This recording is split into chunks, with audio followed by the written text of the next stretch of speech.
What's going on, Mr. Dagul? How we doing, mate? Mate, somebody call the cops because there has been a daylight robbery at Stamford Bridge. Mate, Jesus Christ. And all I can say is this shirt has magic goddamn powers. We're unbeaten in it yet. Unbeaten, mate. Unbeaten. So you better put that back in the freezer as soon as you get home. And make sure Alana doesn't find it either. Oh, mate, I've made sure. There's a secret compartment I found. Actually, I'm lying. It's right in the front, but she don't care. She knows not to touch it. She knows. But yeah, mate, to take a point away from that, Jesus Christ, what a result. Yeah, exactly. What did you think of the performance, Brian? Because I know me and Marlon, we've kind of been saying how it was terrible, if we're honest, right? From a Tottenham point of view, it was really bad. We had like 3 or 4 shots the whole game, and we managed to score 2 goals and take a point at Stamford Bridge. So what was your feeling going through the first half and into the second half? How did you feel? Well, the first half was shambolic. Was absolutely ridiculous. I think they forgot that we wore white. Because we just couldn't pass the ball to each other. It was ridiculous. But they came out in the second half. They fought, but I'll tell you one thing. We're lucky to get the 2 goals, but I'll tell you what, we need a centre-back and we need him now. I'd literally be on the phone 1,000,000%. Yeah. Whether it be Milinkovic, whether it be Skriniar, whether it be whoever it may be, get on the phone and say, right, how much do you want for this player, and pay it. Because the 2 goals we conceded, it was like Moses had parted the Red Sea, and they had all the fucking spaces. I mean, Koulibaly with that techers of a volley had all the space in the world. Yeah. And then, they had the whole of Stamford Bridge. It was shambolic defending. It really was. I mean, it can't continue. It's a real problem. It is a problem. And do you know what was so bad about it, right? Is the fact that Eric Dyer didn't once look around behind him to see who was behind him. And Emerson, he was standing in front of Koulibaly, and the worst thing about it was that he was ball watching the ball the whole time. He looks once, and he could see who's in front of him, and then he looks again to the ball, and he just continues to watch the ball. He doesn't even look around once to see what's going on. If players have moved around him, and he's seen Koulibaly in front of him, yet he hasn't done anything to try and get tight to him. I mean, it was terrible. And Son as well. He was poor today. Oh, well, let me get on to Son, actually, because I want to see what your thoughts are of Son. What did you think of how Son did today? Because, yeah. Do you know what? It's like you were just saying before, like Marlon said, thank God we've now got a bit of depth, so these players, when they're playing badly, can come off and rest or literally just come off because they've been woeful. Son was completely off its day, and in all honesty, so was Harry Kane. But Harry Kane does what Harry Kane does. Yes, and definitely. Literally, when it matters, he got that goal. I mean, when he shanked that shot in the second half as well, it's like, of all the players to do that, you'd have put your house on Harry Kane. Them 2 have not been all guns blazing and ready for this season. Like Harry Kane, we started pre-season, looked like a man possessed, and now that kind of Harry Kane ain't there. But you got to look at it. These 2 results we've got have been with those 2 not at their best. Yeah, the resilience from the team today, it speaks. Well, you know what we said today? If we get a good win, that will put a marker down and send shockwaves down the Premier League. Yeah. But I think our resilience and the fact that we just didn't give up, will send just a bigger ripple down the Premier League. So, do you know what we all would have? If someone had told you that at half time, you'd have snapped your hands off for it. Oh yeah, definitely. And Brian, what did you make of the timings of the subs today? Because obviously we're not used to, these players coming on. But what did you make? Because usually Conte gets a lot of blame for not bringing on players early enough. Do you think we could have changed it a little bit earlier, or do you think actually he got it spot on? Well, it looks like he's got it spot on. I was surprised he didn't make any at half time. I really thought there would have been. I really thought there would have been some changes at half time, but there wasn't. Brought Richarlison on, then all the others came on, and it looks like they made some impact. But thank God Antonio Conte giving it large to Tuchel was always pleasant to see. Oh, yeah. And another battle at the bridge, which was fantastic. But yeah, do you know what, Marlon? I think with the fact that we got 5 subs now, make him bring them on a bit earlier because he's got that insurance policy, being able to change it a few more times. But it looks like today he got it bang on the money. But like I said, daylight robbery. Daylight robbery. No, agreed. Definitely daylight robbery. It definitely was. I mean, well, it was quite funny at the end because obviously Tuchel and Conte both got a red card now, so they're both going to be in the stands for the game. They won't be able to be on the touchline. Do you think it'll make a difference for us at Wolves? Do you think not having the passionate man that he is, Antonio Conte, on the sidelines?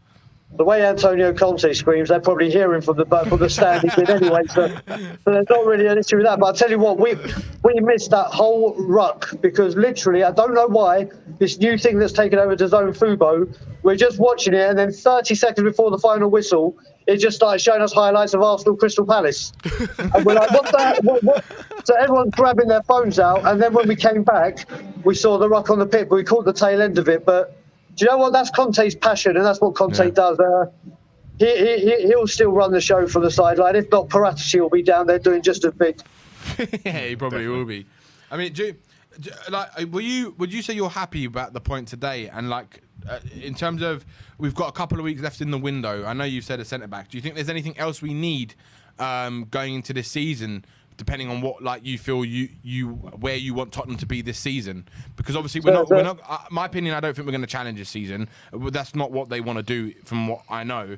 But in terms of getting closer to those three teams above us, in terms of Chelsea, Liverpool, and City, what do you think we need this season to try and push a bit closer? And just to add on to what you just said there, do you think we're any closer to Chelsea than we were last year?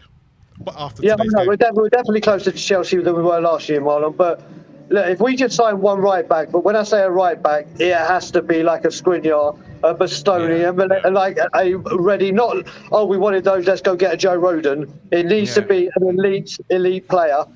I would love us to get a Cam, but I would rather the centre back came in. That is the absolute necessity for me.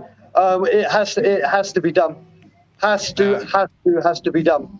I think I agree. After seeing that today, I think I've now decided. I think it is the centre back that we need more than the central attacking midfielder, because you can always drop Kulu into that midfield if you really wanted to, and change the system. But exactly. I think the centre back is so crucial, because if we lose a Romero to an injury, I'm just not sure if Davinson Sanchez. You got to remember, we're playing Champions League football this season. We're not playing one game a week in the Premier League where we've got to rely on Davinson Sanchez to kind of and Dyer to keep it cool at the back. We could be playing top teams. And Danny, I have to say, fair play to Romero for shithousery of the decade with pulling Rapunzel's hair down. That was the fun. Mate, it was you. I don't know how you got back so. I know. Look, I've got no hair left. That's how Andy pulls. I've got no hair left. That's why it's gone. Exactly, okay. Mate. He had a proper tug on Rapunzel's hair, didn't he? It was like fucking ridiculous. That was mate, the shithousery from that guy, and he didn't even get booked. He didn't get booked, and he didn't get a foul for it either against him. And then the direct corner after that is where it led to the goal. So that's what's quite funny about it. And the beauty of Romero. The beauty of Romero, and for once, we actually got the tides turned for once, and we actually got some luck in that situation. Because normally it's always against us. Look what happened last season. Remember when Harry Kane scored that goal, and the player tripped over because Harry Kane touched him on the back, and they called it a foul, and it wasn't. And everyone was like, "No, it's not a foul." Even commentators were saying it wasn't a foul. But yeah, I mean, look, a point of the bridge, you can't complain, right? I mean, how was it today How was it today in the pub today, Brian? Well, you've got a couple of videos already sent to you on WhatsApp. Let's just say the first half was quite quiet, but then after the equaliser, scenes, limbs, my voice is just recovering. It was going mental in here. You'll see the videos. I've got a few more to send you as well. All right. Before you go, Brian, I wanted to ask you on Son. What did you think of Son's performance today? Terrible. Yeah. Son was terrible. So do you think then, if he keeps playing like this, do you think there's a chance that Richarlison might get some starts ahead of him? Or even Perisic? He might just do. Listen, Son, you got to remember, there's been so many games last season where it was Son and Kane that only turned up. Yeah. Only them that turned up.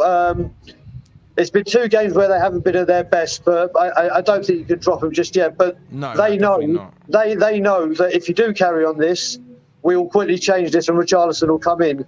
So hopefully, come Wolves, because we need revenge against Wolves after that shambolic. My God, I've said shambolic so many times today. That shambolic, I'll say it again, performance.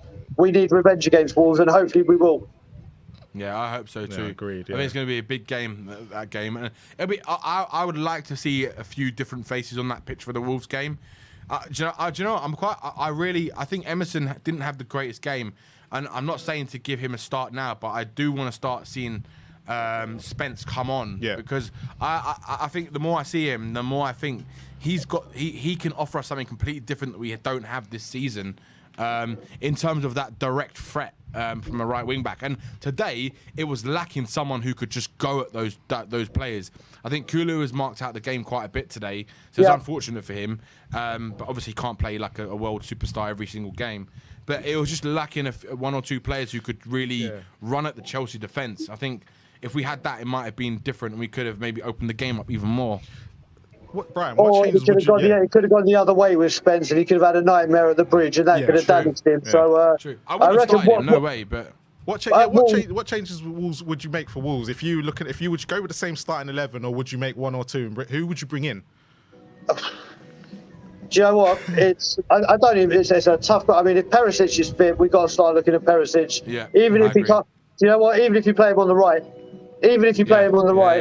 and leave Cess on the left, I want to see more of Basuma. I really do. Really good when he came on. Yeah, he was. I think we'll start seeing bit more from them too. So, and Richarlison will have to earn his place. I'm sure he'll come on against Wolves, and then we go from there. But it's good to have these options, isn't it? It is. Do you know what? One thing I loved at the end, Basuma, when he went to the Spurs fans, he was like, "Come on!" He was like cheering them up. He was going absolutely nuts. I think I think he's going to be fully COYS, man. He's going to be COYS. Yeah. Without a doubt, he's going to channel his inner Lucas. Yeah, he is. I think so. But yeah, thank you very much, Brian, man, and big up for today, man, and appreciate you coming on. Big up, Brian. No worries, guys. Always a pleasure. Come on, you Spurs. Come on, you Spurs. See you later, Brian.